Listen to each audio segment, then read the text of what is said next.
Hi, Tim Bigham back again for Delta Derivatives, Option Hedges and Edges, taking a look at a market that's coming back a little this morning after yesterday's big bloodbath, one of the biggest down days of the year. We saw implied vol, the VIX, jump from kind of that mid-12 level to over 17. We're seeing it creep back below 16 here, but certainly still elevated.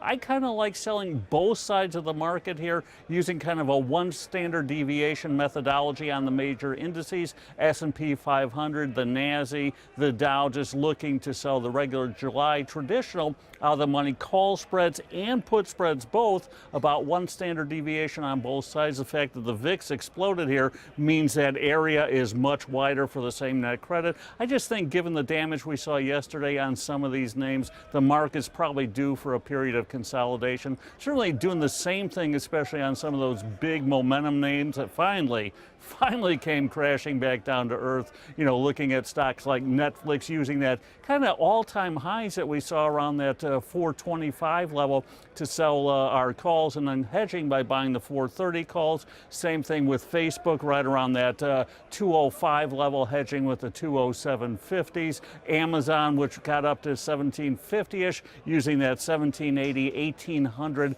sort of call spread methodology. Really looking for the market not to make appreciable new highs over the coming month, given the fact that they pulled back so sharply, and more importantly, given the fact that they rallied so hard in the prior couple months here. So I think they got ahead of themselves. It will take a while for them to head back higher here, take advantage of implied vol, jumping up big time, especially on those names as well. Another name we're looking at, Alibaba.